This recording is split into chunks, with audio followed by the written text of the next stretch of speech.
Welcome back to Tom's Life. Today's Sunday special is homemade bread. The ingredients you need are bread flour, yeast, and you also need salt. First step to do is to weigh out all your ingredients. I'm going to start off with the bread flour. First step is to weigh out your bread flour. I'm using my talking scales. You need 300 grams.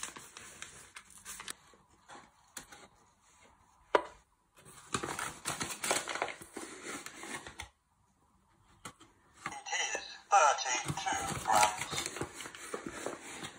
It is 70 grams. It is 100 and...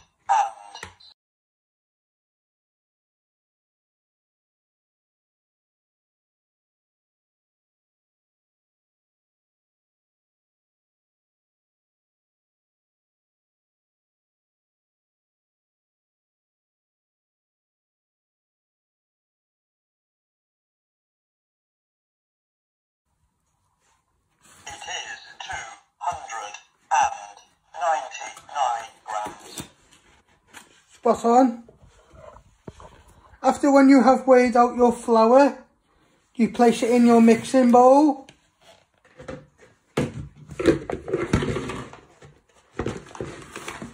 And you give it a little tap to get it all out. Just like that.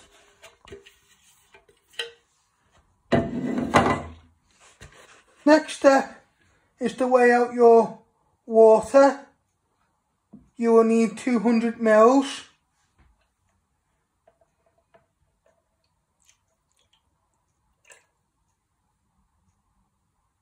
It is 104 milliliters. It is 192 milliliters. It is 193 milliliters. It is 200 milliliters. Spot on. And now you add your yeast to your water. And you give that a little stir with your fork.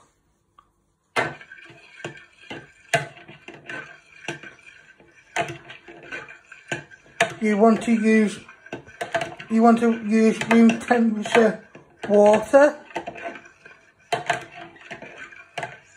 so you can make a nice bread. And you want to get all the way round and give that a good stir so the yeast can evaporate into the water.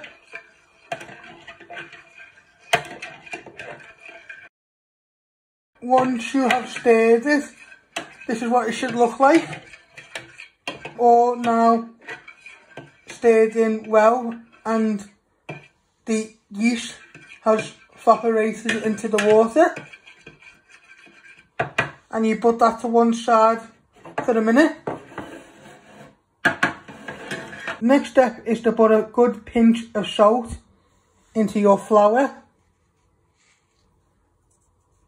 And you want to give that a little stir with your knife. You're just seasoning your bread flour so you can make a nice bread.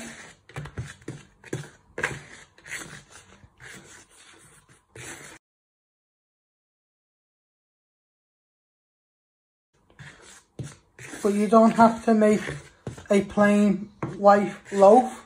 You can make all kinds of different bread. It's whatever you like. You can make an oil bread, olive bread, a nice cheesy garlic bread. It's up to you. But today I'm just making a simple white loaf. As you can see, I've made a little well in the middle of your flour. And now you're going to add in your water and your yeast.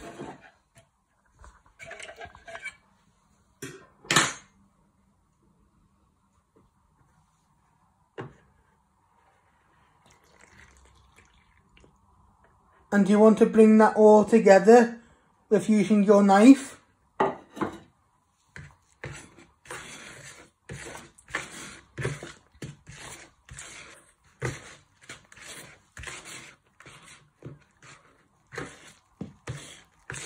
It might start off looking a bit glippy, but you've got to give it a good bind together with using your knife. Get it all around the bowl.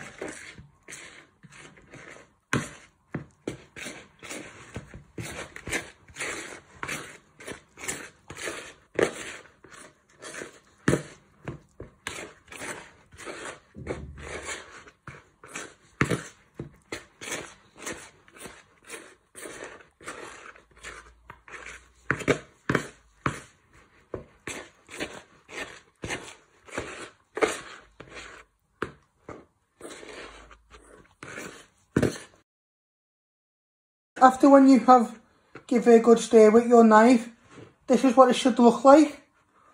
All bind in together, and at first you might think it looks a bit thick and sticky, but you're going to put it on, you're going to put some flour on a surfboard and bind it all together.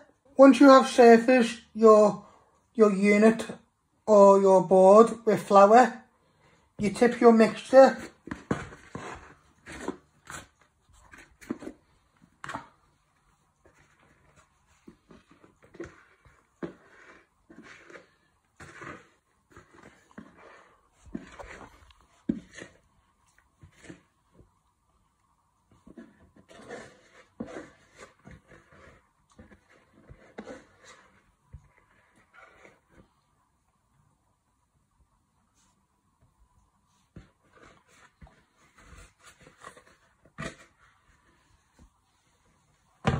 onto your flour, and you want to bring it together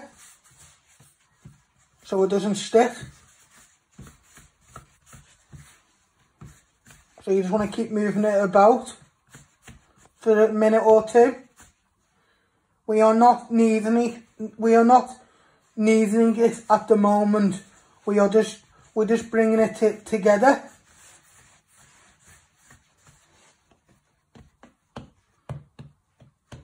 You can flatten it as you're moving it.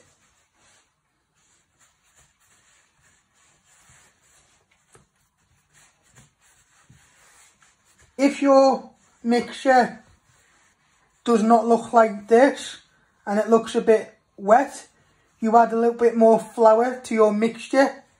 It's how your mixture is. So next step is to place your mixture back into your bowl and put some cling film over the top. Your bread mixture will be able to rise and expand.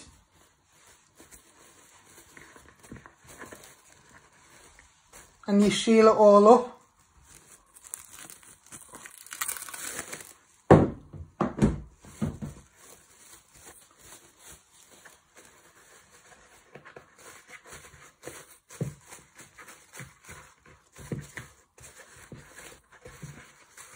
So you're placing all your cling film around your bowl. So your bread mixture will be able to rise. You leave your cling film on for 20 to 25 minutes. And you just put it to one side. And so it can rise and expand. And then you do your next job. Once you have let it rise for 20 minutes, you start kneading it for a few minutes, using your back of your knuckles and then pushing it inwards. And you have placed a little bit more flour on your unit just to help it not to stick. So you press down and then fold it back over, and you keep doing that for a few minutes. So you can make so you make your bread into a nice shape, and also so it can rise again. So you just start working it a little bit, so you knock a little bit of the air out, but you don't want to knock all the air out, or you won't make it rise into a nice bread shape. Grease your baking tray with a bit of butter, and you want to get all the way around it, so when you make your bread it does not stick to the bottom, and also the sides.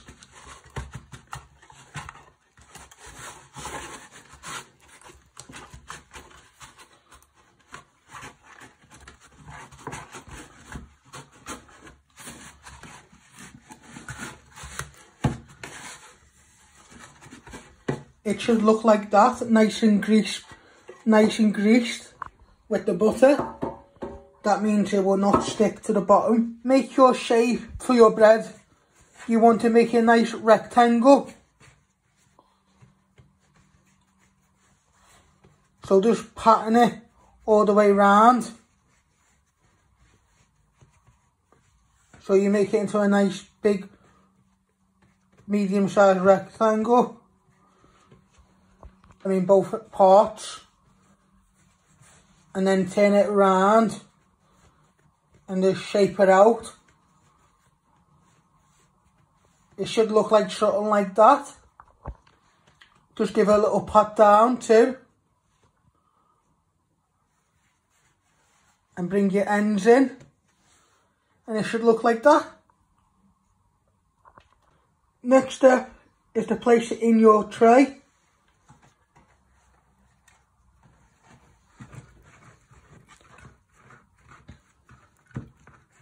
When you place it in your tray, you just train it a bit up. If it had fell out of place when you picked it up, you just want to gently place it like that. Next step is to place some more cling film on top of your dough.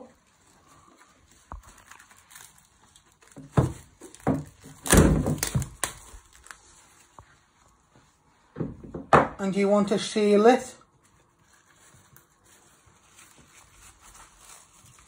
just like that. Before you put it in the oven, you just want it to rise again for 10 to 15 minutes before you cook it. And you place it to one side, and you want to leave it, always best to leave it before you cook it, so it'll be nice and soft inside when it rises, when you start cooking it in the oven. While you're leaving your dough to one side, now you switch on your oven. I'm switching on my oven. I'm using my bumpons to tell me which one is the oven. And you want to set it to 200 degrees.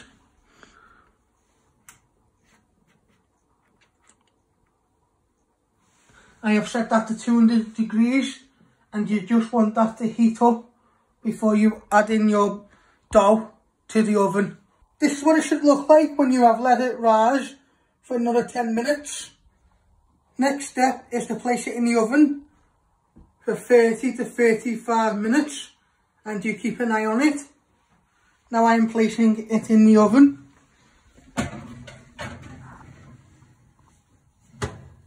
In the middle, and you shut the door, and you want to keep an eye on it. And I hope you all enjoy making this recipe and enjoy making it.